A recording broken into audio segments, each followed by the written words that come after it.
منها زوجها وبث منهما إن الله كان عليكم رقيبا.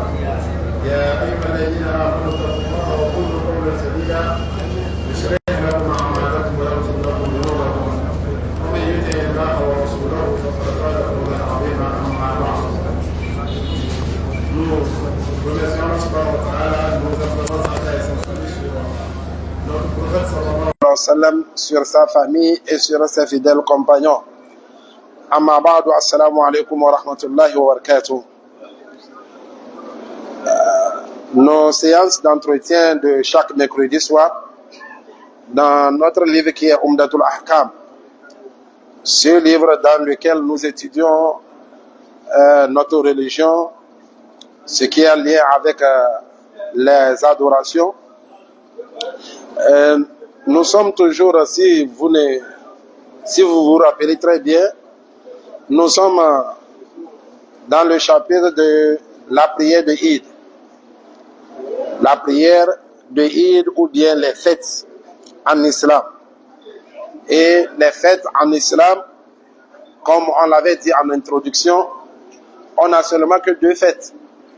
Et dans ces deux fêtes, le prophète sallallahu alayhi wa sallam nous a enseigné quelles sont les adorations, quels sont les comportements à observer dans ces jours de fête. Tout d'abord, en commençant par aller à se diriger vers les lieux de la prière, faire la prière derrière l'imam et suivre le sermon de l'imam. Et revenir à la maison, continuer par manger et boire. Si c'est la petite fête. Si c'est la grande fête, il y a un autre sunnah qui est le fait d'accomplir l'adoration du sacrifice. De tuer ou bien de sacrifier les moutons, ou bien les chameaux, ou bien les bœufs, selon les moyens de tout un chacun. Et ce sacrifice doit se faire après la prière, comme nous l'avons vu dans les hadiths passés.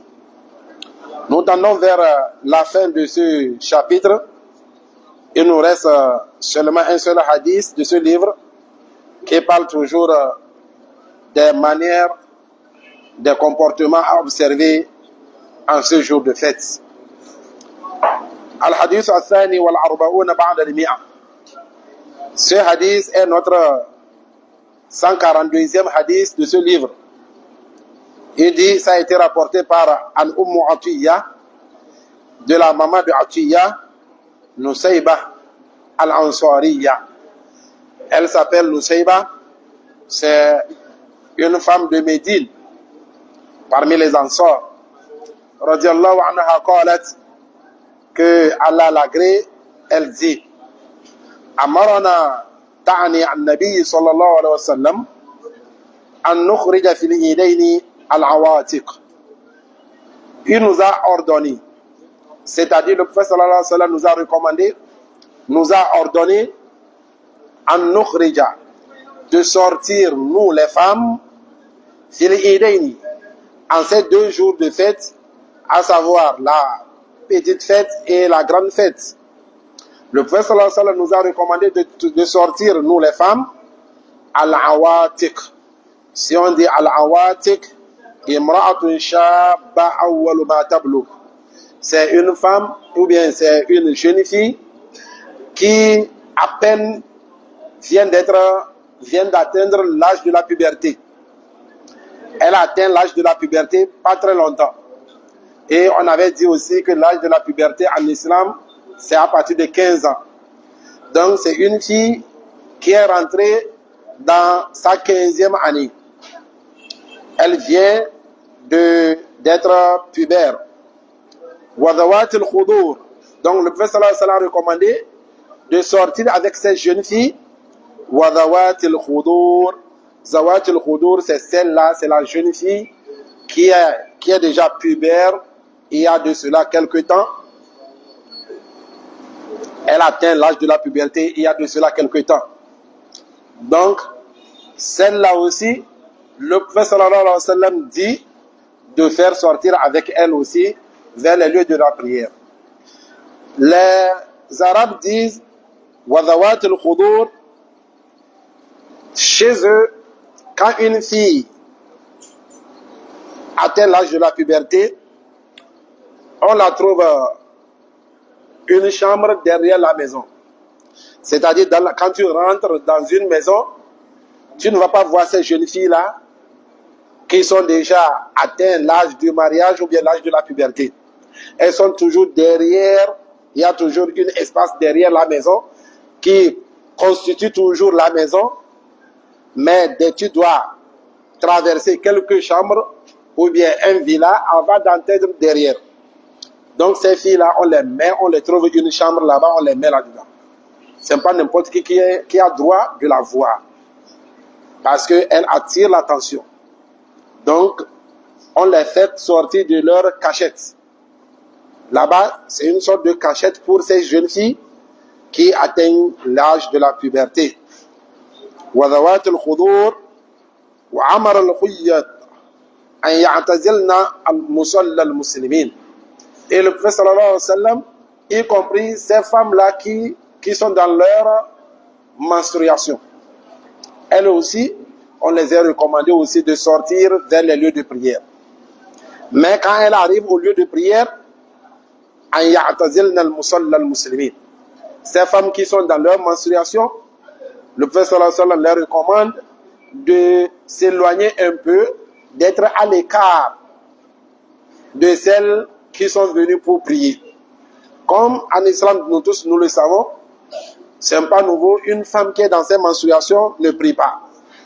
Mais comme c'est une grande manifestation, le prophète sallallahu alayhi wa sallam les ordonne de sortir elles aussi, mais arrivées au lieu de prière, elles seront à l'écart des autres femmes qui ne sont pas dans leur menstruation. Dans d'autres termes de ce hadith, kunna nu'mar an nakhruja yawm al-eid. On nous ordonnait, dit Umm Atiya toujours, on nous ordonnait de sortir le jour de la fête, hatta nukhrij al-bikra, jusqu'à ce qu'on va sortir même avec la jeune fille, an khidriha, de sa cachette. Tellement qu'elle est dans sa cachette, quand les gens viennent à la maison, on ne la voit pas, rarement, malgré qu'on ne la voit pas le jour de la fête, on nous ordonne de la faire sortir elle aussi vers la prière. Jusqu'à ce qu'on fait sortir aussi, on sort avec les femmes qui sont dans leur menstruation. Et ces femmes qui sont dans leur menstruation, arrivées au lieu des prières, elles sont derrière les gens. Elles sont derrière ces femmes-là, ces sœurs-là qui veulent prier, qui ne sont pas dans leur menstruation. Et ces femmes-là qui n'ont pas la prière, eux aussi ils vont prononcer le takbir avec le takbir des femmes-là qui sont venues pour prier. Quand on dit Allahu Akbar, Allahu Akbar, Allahu Akbar, elles aussi elles prononcent ces takbir-là avec celles-là qui ne sont pas dans leur menstruation.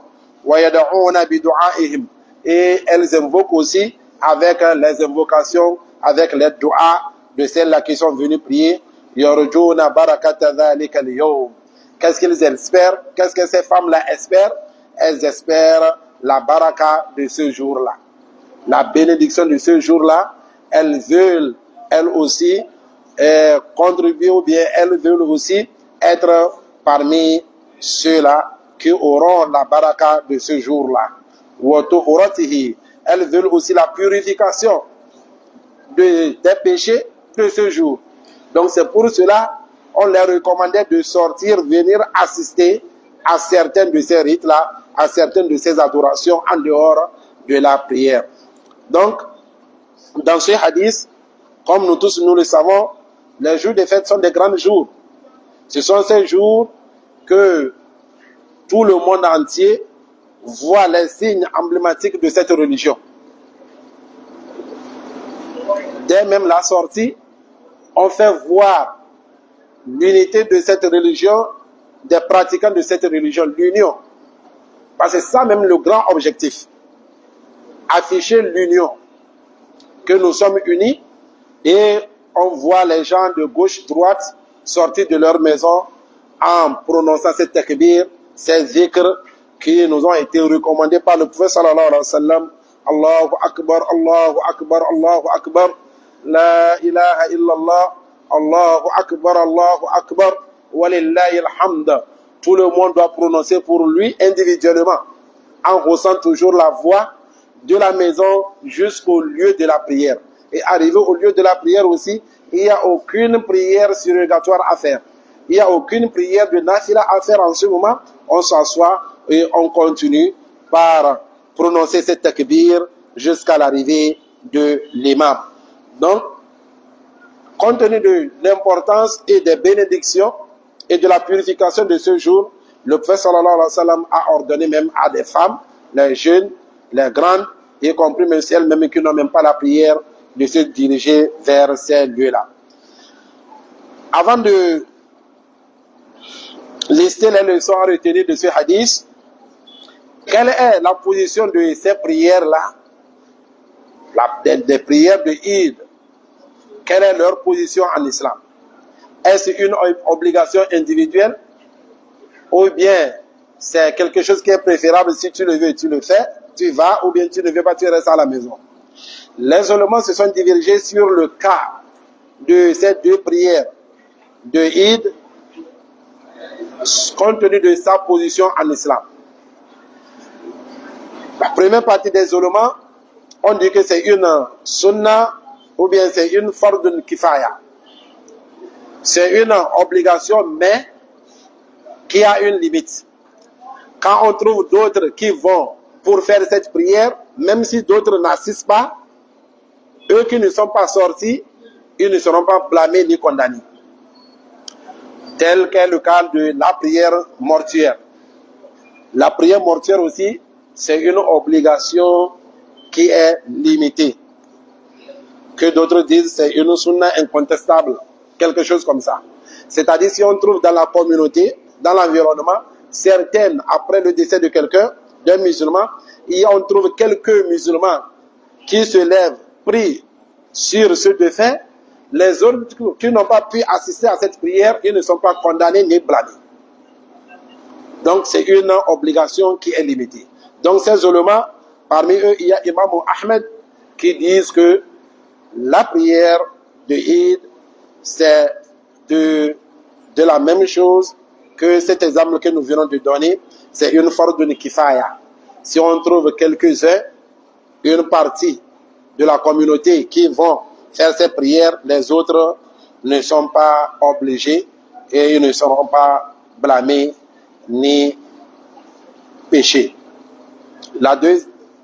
Eux, parmi leurs arguments,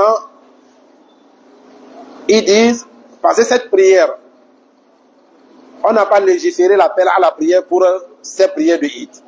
Nous l'avons dit déjà. La prière de Eid, quand l'imam vient en même temps, tout le monde se redresse et l'imam commence la prière. Sans l'appel à la prière, sans al-iqama, sans aussi as-salat al-jami'a. Donc ils disent, comme la charia n'a pas obligé, n'a pas légiféré l'appel à la prière, ni à l'iqama, donc ce qui veut dire que ce n'est pas une obligation sur chaque individu musulman. Et ils ont un autre argument sur lequel ils s'appuient, c'est hadith d'un villageois qui est venu chez le prophète sallallahu alayhi wa sallam, qui a demandé les obligations.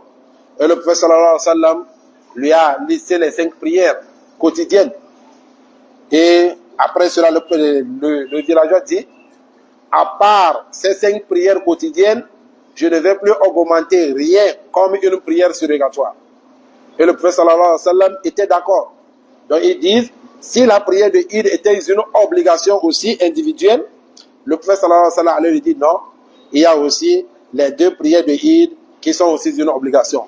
Comme le prophète sallallahu alayhi wa sallam ne l'a pas dit, ça prouve aussi que, selon eux, ça prouve que cette prière n'est pas une obligation individuelle. Mais quand on trouve une région ou bien dans une ville ou bien dans un quartier que tous les musulmans ont refusé de venir assister à la prière de Eid, ils sont tous des pécheurs, selon leur avis. C'est ce qui veut dire aussi fardun kifaya. Si on dit fardun kifaya, si toute la communauté refuse de le faire, eux tous ils sont des pécheurs. Mais si on trouve quelques-uns qui se sont levés et ils se sont acquittés de cette obligation, les autres ne sont pas blâmés ni condamnés.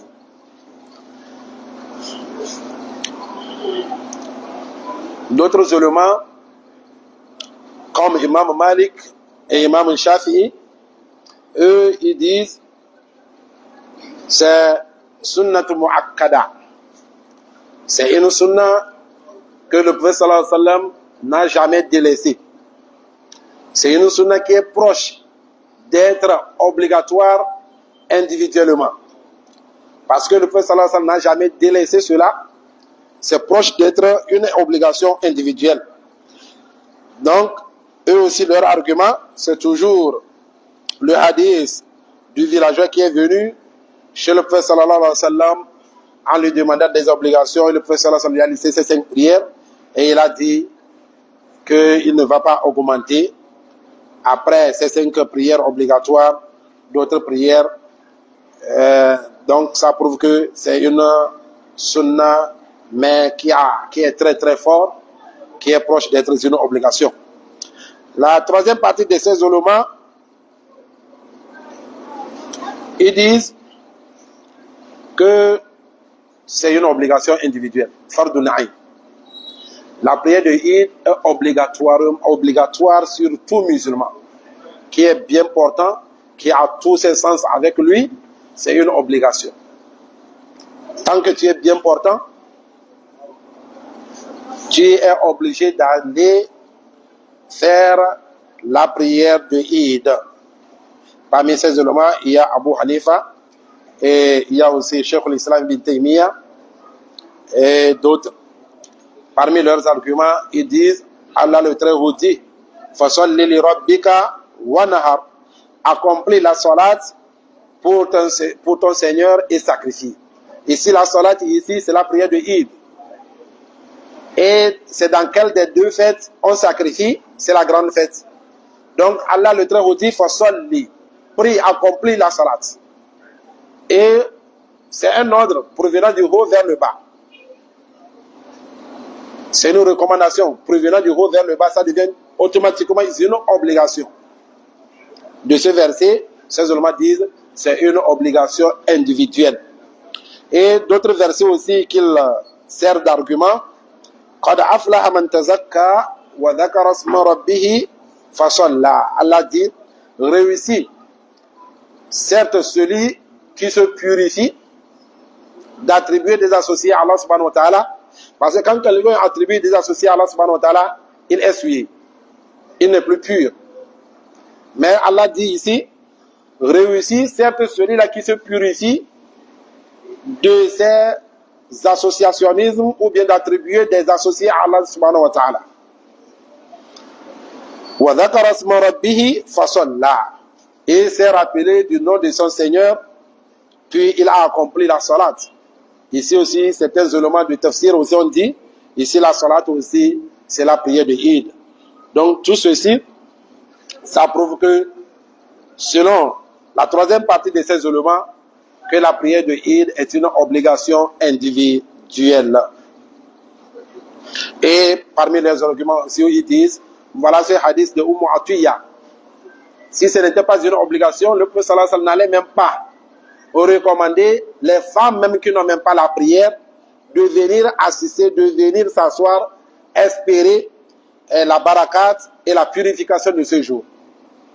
Donc ça prouve que c'est une obligation individuelle.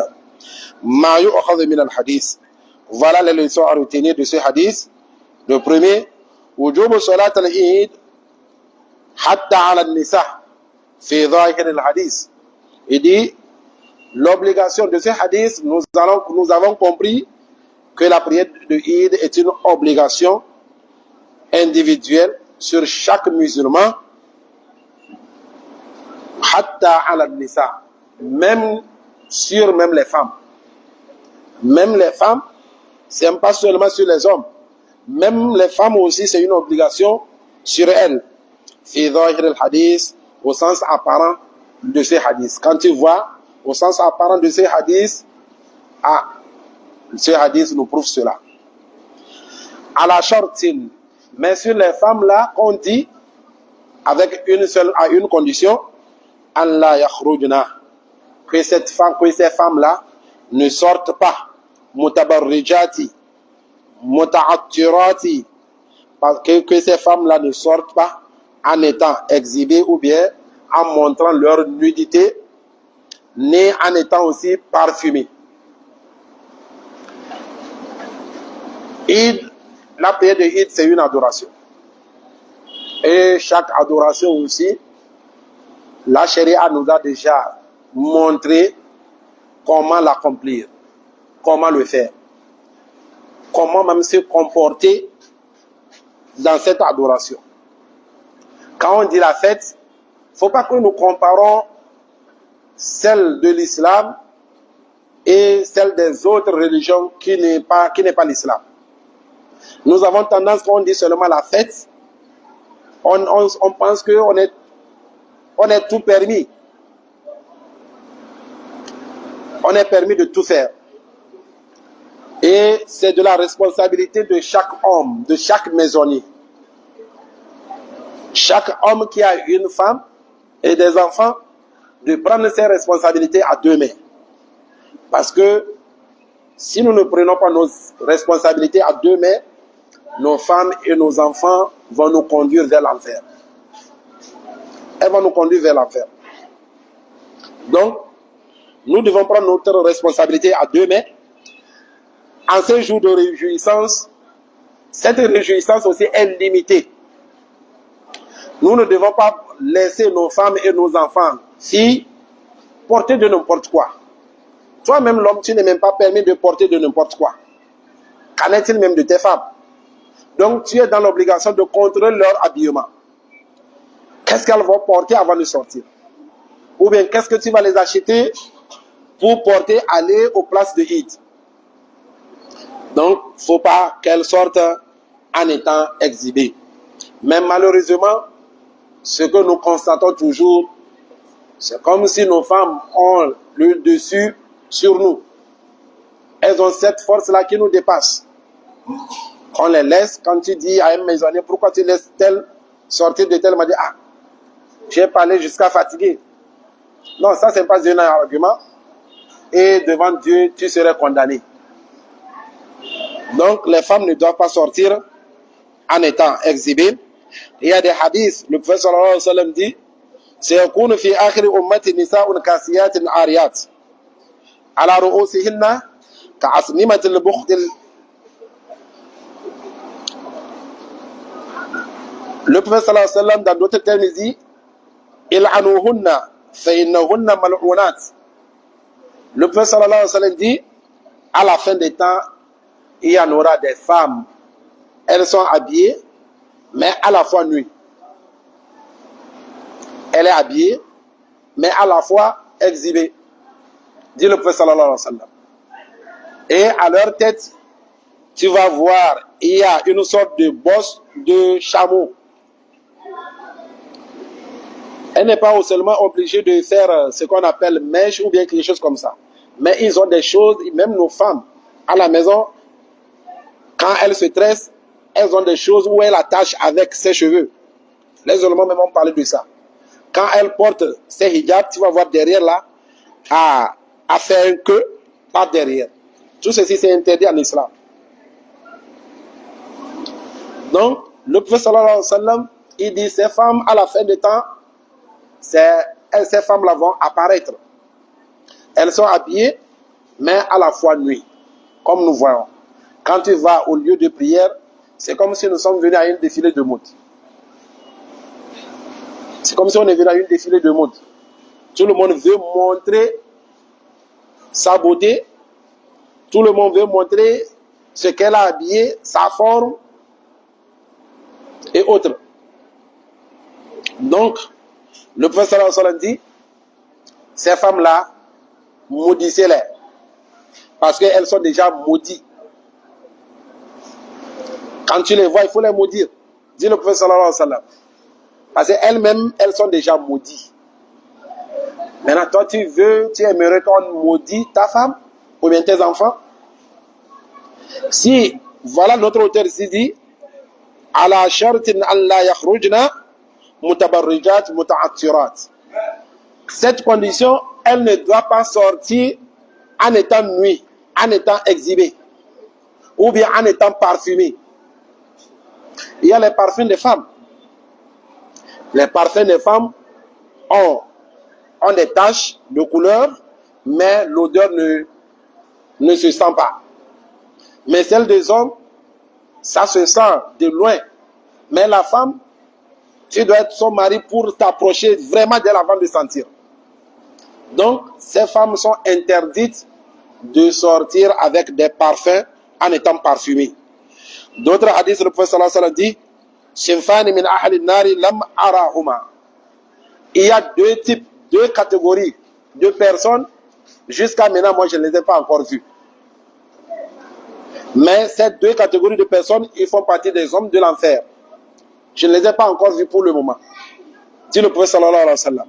Parmi ces deux catégories de femmes, le prophète sallallahu alayhi wa sallam dit وَنِسَاءٌ كَاسِيَاتٌ عَارِيَاتٌ مُمِيلَاتٌ مَائِلَاتٌ رُؤُوسُهُنَّ كَأَسْنِمَةِ الْبُخْتِ الْمَائِلَةِ. Le prophète sallallahu alayhi wa sallam dit, ce sont ces femmes-là habillées, mais en étant toutes nues. Ils ont des cheveux longs, attachés derrière eux, comme des bosses de chameau. Et quand elles marchent, elles se penchent. Elles se penchent. La yadkhulna al-jannah. Le prophète sallallahu alayhi wa sallam dit, ces femmes-là ne vont pas rentrer au paradis. Wala yajidna rihaha. Et ces femmes-là ne vont jamais sentir l'odeur du paradis. Or, l'odeur du paradis se sent d'une très longue distance. Tu dois être très loin du paradis et sentir l'odeur du paradis. Le prophète sallallahu alayhi wa sallam dit, ces femmes-là ne vont pas rentrer au paradis, ni aussi entendre l'odeur du paradis. Ils ne vont pas sentir l'odeur du paradis. Donc c'est très très très important, même en étant maquillée, même si elle est bien habillée, porter le grand voile jusqu'en bas, tant que elle s'est maquillée, elle a mis des polish ou bien elle a fait du make-up, elle est dans l'obligation, ou soit de laver cela, ou soit même de couvrir son visage.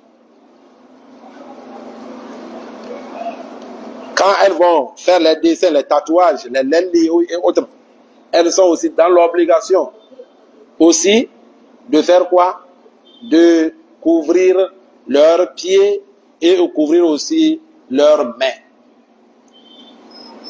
Sinon, elles sont dans l'obligation de rester à la maison. Allah même dit, restez dans vos foyers. C'est la place de la femme, au foyer. Et ne vous exhibez pas de la manière dont les femmes s'exhibaient avant l'islam, dans l'ignorance. Dans l'ignorance. C'est ce que les femmes faisaient. Mais c'est cette ignorance-là qui est revenue. De nos jours, les femmes se maquillent, les femmes mettent tout, elles font du make-up et elles se dirigent au lieu des prières. Elles portent des gros talons, elles portent leur habillement qui dessine leur forme, elles prennent des petits mayafis. On l'avait dit dernièrement, mayafi ne fait pas partie de l'islam. Quand tu vas te marier, on te dit, mayafi, tu achètes les mayafis 10, 20.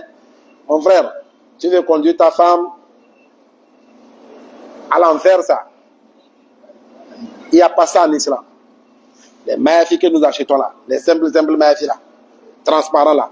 Une femme prie avec, elle n'a même pas la prière. Elle est en train de se perdre même le temps. Elle n'a même pas la prière.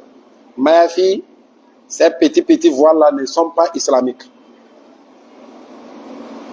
Donc il y a des conditions, même leur hijab. La grande voile là même ont des conditions à remplir.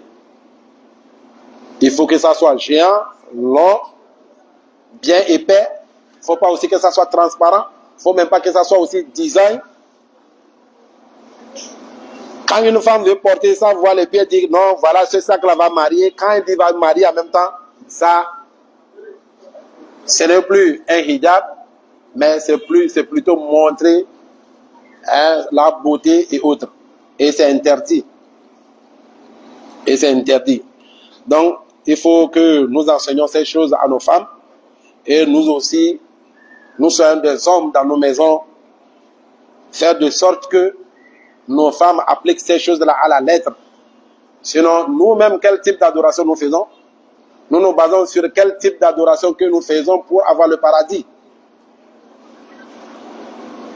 Aujourd'hui, quand on nous demande individuellement, tout le monde, si tu allais mourir aujourd'hui, entre toi et ton Seigneur, sur quelle adoration toi tu comptes pour dire, oh, c'est Dieu, malgré tout, s'il voit ceci, Inch'Allah, il peut toutefois me faire grâce avec cette adoration. Il n'y en a pas. Il n'y en a pas. Donc, il faut que nous essayons de diminuer ce lourd fardeau parce que le chemin est très loin, est très long. Le wurud nahi an dhalik. Ces femmes sont interdites de sortir en étant exhibées, en étant parfumées, parce qu'il y a des tests qui sont venus interdire cela. On a les quelques tests. Je pense que c'est déjà suffisant. Peut-être même on peut dire que ces femmes, ce n'est pas une obligation. Il y a même, si tu entends même les paroles d'isolement, il fut même un temps, il y a même des isolements même qui interdisent même leurs femmes d'aller assister aux prières de Eid. Parce qu'elles ne remplissent même pas des conditions. ويكون أمرهن عن باب الحض على فعل الخير. Et qu'elle assiste à la prière de Eid, ça serait comme une sorte d'encouragement de pratiquer le pied. Mais ça ne serait pas une obligation, comme il avait dit au premier, sur elle, comme est le cas sur les hommes. Deuxième leçon à retenir, وجوب اجتناب الحائض المسجد لئلا تلوثه. Et dit, de ces hadiths, nous pouvons retenir que c'est une obligation sur une femme de s'éloigner de la mosquée si elle est dans ses menstruations. Si elle est dans ses menstruations, notre auteur ici nous dit que la femme doit s'éloigner des mosquées. Elle ne va pas rentrer dans la mosquée, même passer, ni y rester. Et ce sujet aussi, c'est un sujet sur lequel les ulémas se sont échangés beaucoup. Il y a des ulémas même, s'il évoque ce genre de sujet, il essaye seulement d'amener les arguments de tous ces deux côtés sans se prononcer là-dessus, sans tirer une conclusion. Ce sujet, est-ce qu'une femme qui est dans ses menstruations, peut-elle rentrer dans une mosquée? Peut-elle lire le Saint-Coran? Peut-elle toucher le Coran? Tous ces sujets-là, les ulémas se sont beaucoup échangés là-dessus. Rare que tu vas trouver 5 à 10 ulémas que leur avis est de même sur ces sujets-là. Donc, ici notre auteur s'est positionné en disant que la femme doit s'éloigner des mosquées quand elle est dans ses menstruations. D'où il a tiré cette conclusion quand le prophète sallallahu alayhi wa sallam dit, quand Umm Atiyya a dit que le prophète sallallahu alayhi wa sallam les a ordonné de sortir au lieu des prières, même les femmes qui sont dans leur menstruation, arrivées au lieu des prières, elles doivent être à l'écart de ceux-là qui prient. À l'écart de ceux-là qui prient. C'est ça même qui nous pousse à revenir au troisième leçon à retenir. Anna musalla al-Eid lahu hukum al-masajid. Lui, il dit, les lieux de prière de Eid ont le même sentence que les mosquées. Mais de cet avis, non. Les lieux de prière de Eid ne sont pas des mosquées. Ce ne sont pas des mosquées. Parce que dans ces lieux, est-ce que quelqu'un peut aller faire itikaf là-bas, comme on le fait dans nos mosquées? Non. Quand tu viens, est-ce qu'il y a une tahiyatul masjid à faire? La salutation de la mosquée? Non. Donc ces lieux ne sont pas une mosquée, ils ne vont pas prendre le hukm d'une mosquée. Mais si on revient sur le fait que la femme ne doit pas rentrer dans une mosquée, les éléments, comme on l'a dit, on répète encore, les éléments se sont beaucoup échangés là-dessus, mais il y a des tests qui sont venus là-dessus. Imma an yakuna ghayra sahih ou sahihun ghayra sarih. Ce sont des tests, soit ce sont des tests qui ne sont pas authentiques, qui interdisent la femme, quand elle est dans ses menstruations, de ne pas rentrer dans une mosquée, soit ce sont des tests qui ne sont pas authentiques, ou bien ce sont des tests authentiques qui ne sont pas clairs là-dessus. Mais de toutes les façons, tous ces éléments, c'est pour le respect de ces signes emblématiques de l'islam. La mosquée, c'est la maison de Dieu. Et les menstruations aussi, est-ce que ça se fait voir? Non, ça ne se fait pas voir. Et de nos jours aussi, les femmes qui sont dans leur menstruation, elles ont des choses qu'elles placent pour pouvoir protéger le coulement de ce sang-là, jusqu'à tacher leur habit ou bien vouloir même tacher sur quoi elles sont assises. Donc, sur ce, nous aussi, on ne va pas se positionner, mais dans tous les cas, sachant que les éléments ont beaucoup parlé sur ces sujets-là. La quatrième leçon à retenir. Anna al-kha'ida ghayra mamnu'a min ad-du'a wa dhikrillahi ta'ala. Une femme qui est dans ses menstruations n'est pas interdite d'invoquer, d'implorer Allah subhanahu wa ta'ala, ni de faire le zikr. Subhanallah, walhamdulillah, wa la ilaha illallah, wallahu akbar. Ni même de lire le Coran. Elle n'est même pas interdite de lire le Coran. Mais le problème est que, est-ce qu'elle est autorisée de tenir le Coran? C'est là aussi, il y a problème entre les ulémas. Mais ils sont aussi d'accord avec nos smartphones de nos jours. Elle peut toutefois ouvrir le Coran dans son portable et lire. Parce que ce n'est pas le Coran qu'elle touche directement. C'est l'écran. Donc, de nos jours, on peut dire sur ce côté, une femme qui est dans ses menstruations, elle peut toutefois utiliser son portable, ouvrir le Coran et lire. Ou bien, elle peut toutefois aussi lire le Coran de sa mémorisation. Les sourates qu'elle a pu mémoriser, elle peut toutefois lire, faire la révision de tout ce qu'elle a une fois mémorisé. Et les zikrs aussi, astaghfirullah, subhanallah, walhamdulillah, et autres aussi, elle n'est pas interdite d'invoquer ou bien de faire les doigts, d'implorer Allah subhanahu wa ta'ala. Khamisan, la cinquième leçon à retenir, Fadl Yawm al-Eid.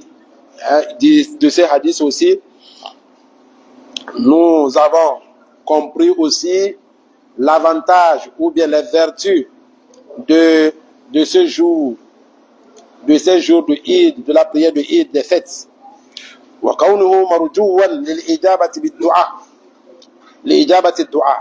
Et ces jours aussi, ce sont des jours que le musulman espère que ces invocations soient exaucées, soient acceptées par Allah subhanahu wa ta'ala, compte tenu de la grandeur ou bien de la barakat qui se trouve dans ce jour. Parce que Allah subhanahu wa ta'ala entend et écoute ceux-là qui l'appellent en ce jour. Donc ce jour aussi est un jour que on espère que nos invocations soient acceptées. Sur les conditions de notre auteur, il s'est mis une condition pour apporter les hadiths, sur quoi il se base ou bien sur quoi il s'est basé pour amener dans ce livre. Donc, sur ce, il a beaucoup de hadiths qu'il n'amène pas. Parce que ces hadiths n'ont pas rempli ces conditions. Parce qu'il s'est mis cette condition de seulement rapporter les hadiths de Bukhari et puis Muslim. Donc, ce que nous remarquons que notre auteur ne nous a pas apporté ce hadith dont le prophète sallallahu alayhi wa sallam, le jour de Eid, Si il sort, il emprunte une voie pour aller au lieu de la prière, il emprunte aussi une autre voie pour le retour. Notre auteur n'a pas apporté ce hadith-là ici. Et l'autre hadith aussi, le prophète sallallahu alayhi wa sallam, il y a combien de takbir qui se prononcent dans la première rakat? Et il y a combien de takbir aussi qui se prononcent aussi dans la deuxième rakat? Quand on vient dans la prière de Eid, il y a 7 takbir qui se prononcent dans la première rakat quand l'imam vient en même temps. Mais les 7, est-ce que y compris takbiratul ihram, ce takbir avec lequel tu rentres dans la prière, ou bien tu dois faire 8 au total? Le premier serait takbiratul ihram, les 7 autres c'est pour la prière de Eid. Ça aussi, mais il y a un athar ou bien un hadith de Aïcha qui dit les 7 sont en dehors du takbiratul ihram. Donc si tu vas bien calculer, quand l'imam vient en même temps, quand il commence Allahu Akbar, Allahu Akbar, Allahu Akbar, tu dois compter jusqu'à 8. Si tu enlèves le takbiratul ihram, le premier takbir que nous faisons dans chaque prière, ça fait 7. Maintenant, quand il se redresse pour la deuxième rakat, le takbir avec lequel il va se redresser, en dehors de ça, il doit prononcer encore 5 takbirs. En dehors de ce takbir avec lequel il va se redresser, l'imam va prononcer 5 takbirs. Donc, maintenant, entre ces takbirs, est-ce que l'imam va les faire suivre les uns après les autres, ou bien à chaque fois il doit faire une pause entre ces takbirs? S'il fait une pause, est-ce qu'il y a des invocations à prononcer? Il y a des éléments qui disent que non, il y a des invocations, il va faire une pause, et il va prononcer. Il y a certains qui disent la ilaha illallah wahdahu la sharika lahu. Mais de toutes les façons, si le prophète sallallahu alayhi wa sallam mettait une pause entre ces takbirs, on allait nous rapporter ces hadiths. Et on allait aussi nous rapporter aussi les invocations que le prophète sallallahu alayhi wa sallam prononçait entre ces takbirs-là. Parce que même la preuve est que quoi? Quand le prophète sallallahu alayhi wa sallam prononce le takbiratul ihram, quand il dit Allahu Akbar, il se tait pendant un moment avant de commencer par réciter. Et Abu Huraira est parti le voir. Il dit, dis-moi, quand tu dis Allahu Akbar, je vais te faire une pause. Dis-moi, qu'est-ce que tu dis? C'est là le prophète sallallahu alayhi wa sallam lui a enseigné Salatul Istiftah, ou bien Dua ul Istiftah, l'invocation avec laquelle tu vas ouvrir ta prière. Donc, ces takbir, l'imam doit les faire suivre les uns après les autres, sans faire une pause, ni réciter rien entre ces takbir-là. Donc, l'écoute aussi du sermon de l'imam aussi, de préférence, c'est d'écouter. Comme dans un hadith, le prophète sallallahu alayhi wa sallam dit, on a fini la prière, on veut prêter sermon. Quand s'il plaît quelqu'un, de s'asseoir et écouter. S'il plaît aussi, d'autres aussi, ils peuvent toutefois s'en aller. Donc, mais de préférence, de sacrifier ces quelques minutes et écouter le message de l'imam. Parce qu'en ces jours, les imams essayent d'englober les problèmes ou bien les solutions des musulmans de son environnement pour pouvoir les prêcher et pour pouvoir aussi les rappeler de ce qu'ils ont oublié. Donc, je pense que nous sommes arrivés à la fin de notre séance d'aujourd'hui. Que Allah subhanahu wa ta'ala nous assiste, nous augmente la compréhension de la religion, préserve notre foi, nous facilite la pratique de tout ce que nous apprenons. Subhanaka Allahumma bihamdik, ashhadu an la ilaha illa anta, astaghfiruka wa atubu ilayk. Assalamu alaikum wa rahmatullahi wa barakatuh.